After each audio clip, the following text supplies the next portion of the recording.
We're still looking at some industries in the year 2016, and we're turning our attention now to the construction sector and being joined on the program by former president of the Nigerian Institute of Building, Chuks Omefe. Thank you so much for joining us on the program this morning. It's a pleasure. Good morning.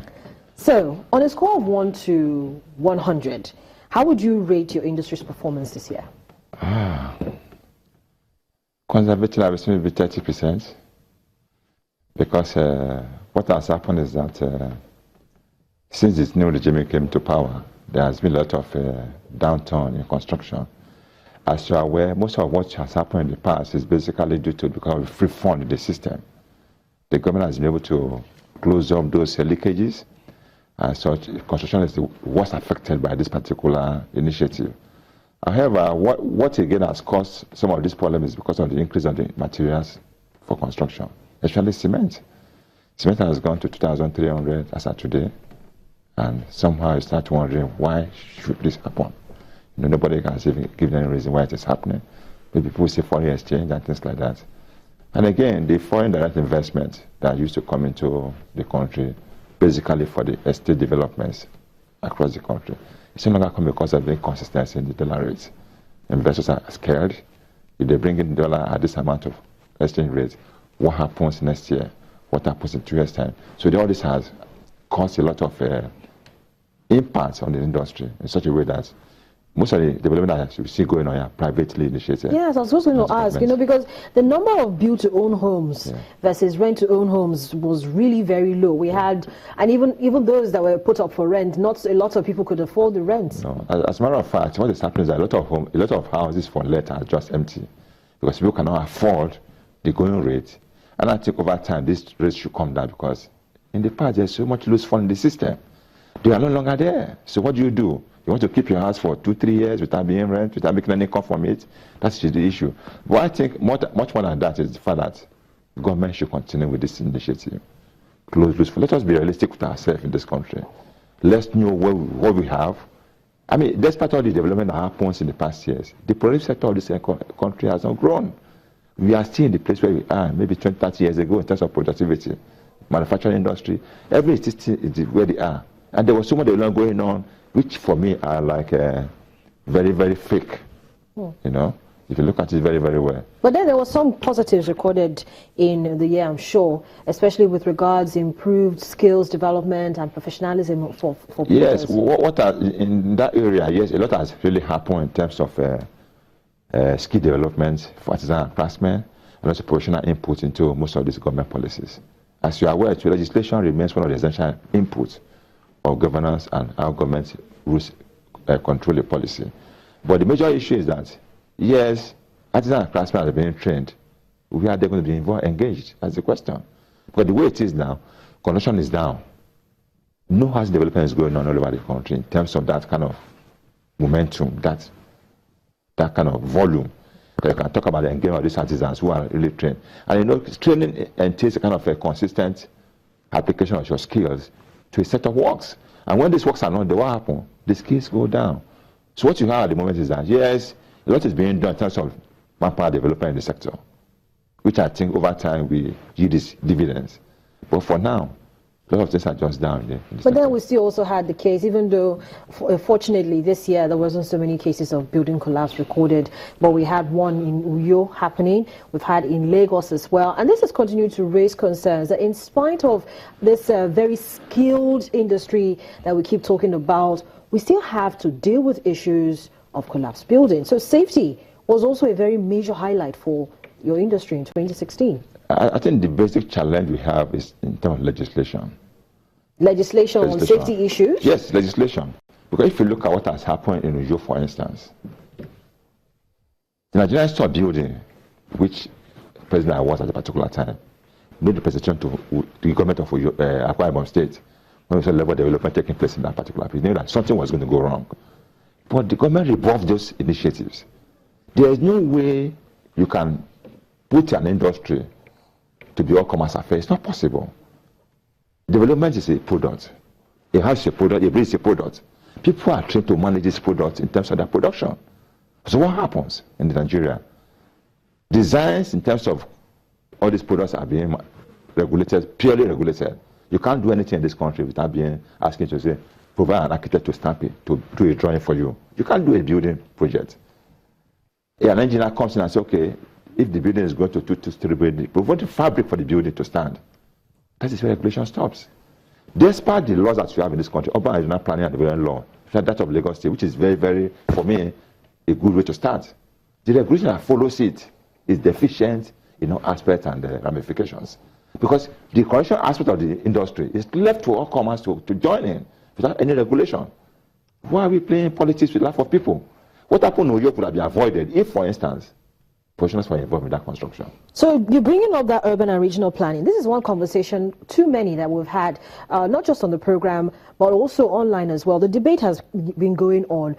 Why is it that we still seem to have challenges with people sticking to the plan for certain areas? If it's an urban area, you should have a plan for what kind of buildings are supposed to be there. The diameter or the centimeter or the meters from the road to the drainage, from the drainage to the fence, from the fence to the house. Why is it that it is so difficult to get people to conform to the plannings that the government always puts in place for urban or regional areas? For us as professionals, the challenge is not about what you're talking about. You're talking about development control. Yes, and it's still part of planning. Yes, part of planning, but the major challenge is in building control. Building control is where you have the structure coming up, and who is involved in this structure, who is managing the structure. That's the building control. In terms of development control, we don't have a problem in this country. To a large extent, the government is doing the best they can. Like in Lagos, for instance, you have urban renewals, urban generations, you have development control, and things like that. They are all going on very, very well. But the major challenge has been building control, where you take a product of a building and look at who is involved in this production. Why do we have a challenge with building control? I've said that legislation, in terms of design, is regulated. In terms of construction management, it's not regulated. There's a lot of ambiguity in regulation by all the states in terms of who manages the process of construction in the sector. And that's the way challenges. You know, what has happened is very, very avoidable. For us, accident in construction is not an accident really, because when you don't have the right people in the right places, they will not do the right thing and something will happen. So in your case, how can you ask a professional to remove the framework that's holding the structure when it has not been cured? That's where professional comes in. A friend that knows his onions will not just go and say, okay, remove. No matter what you tell him, because he knows the implication. When you have quacks handling projects like that, that is what you get at the end of the day. And people call accidents. It's not an accident. It's surely going to be that way because the right thing has not been done. But then there's new talk about using new technologies in construction of houses to bring down the costs that, are incurred. Yeah. What are your thoughts on this? Yeah, I've said this several times. The only way we can really bring that cost down is to go to industrialized building systems. You see, these systems are such that they are manufactured in the factory and assembled on the site. In terms of wastage, the wastage is cut to a minimum. Because they are dimension in terms of the structures and everything. The idea of block and mortar, for me, is still the best for this country.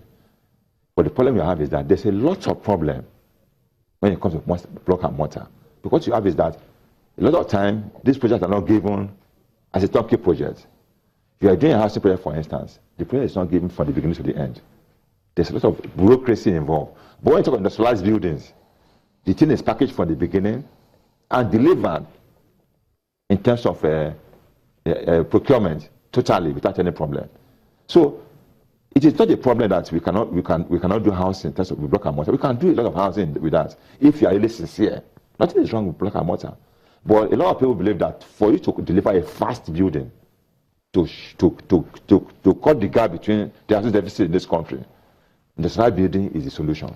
Talking about delivering a fast building, yeah. I apologize for taking you back to this to that conversation, but that, I guess, was what was in the minds of the contractors of the building in Uyo and most of the other buildings that we saw coming up this year. They wanted to deliver fast to their clients, and you disagree? I disagree because Uyo's structure was block and mortar. Okay, so what I now want to ask you is, for situations like that where we have unfortunate issues coming up where the buildings collapse, do you think that there's appropriate sanctions, punishment if you'd like, to prevent further occurrence of such issues? The unfortunate thing I must tell you and tell Nigerians is that as we speak today, the only regulation in terms of building code that this country has produced to regulate the industry, after ramifications, has no enabling law to back it up.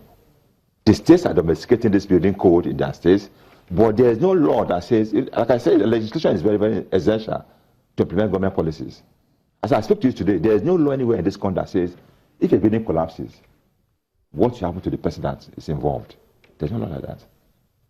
So people are becoming more daring.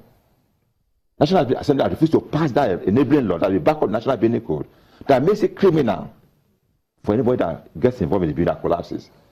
All the buildings that collapse in this country, ask me what has happened at the end of the day. The judicial probe is put in place. What happens? There's no single law anywhere in the statutes of this country that says clearly, like if you don't have a driving license, you can be taken to court. In terms of building, despite the lives that have been lost in this country, there's no law that tells you what happens to you if you pretend to be somebody who can do a project and you are not licensed to do it. What happens to you if a building collapses? There's no law like that.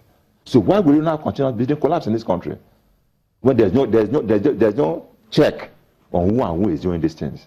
That is the problem. But even though you're the former president of the Nigeria Institute of Building, I'm sure that the institute would have put together a communique with all of the issues listed and presented to the various states, because you all have branches in the different states of the federation. So what's been the outcome? How has the institute? Even beyond that, the professionals in the industry, the sector came together and raised the National Building Code as a minimum standard for the operation of the industry. All of us agreed this is the way the industry should be run. We took this thing, the Federal Executive Council passed it, approved it, the National Building Code. So it's not taken to the National Assembly for them to give a law to back it up, to make it criminal if anything happens. If you go contravene that law, see, today as I speak to you, that law has not been passed. So 2017, that's on your to-do list? Well, the situation of building collapse are giving us a new challenge in this country. We think that in 2017, every effort must be put in place to see what you can do. We have started from the state government. The state government can actually do what we're asking National Assembly to do. Because the law for National Assembly, the National Assembly issue was in Abuja territory. But the state government can take this National Building Code, domesticate it, and put a law to back it up that makes it offensive if somebody refuses to comply with the provisions of that National Building Code. So it's quite easy. So for us, we are agreed that for 2017, we must approach the state national assemblies to put this process into place. Chuks Omefe, former president of the Nigeria Institute of Building, thank you so much for joining us on the program this morning and sharing your perspectives with us. Thank you very much.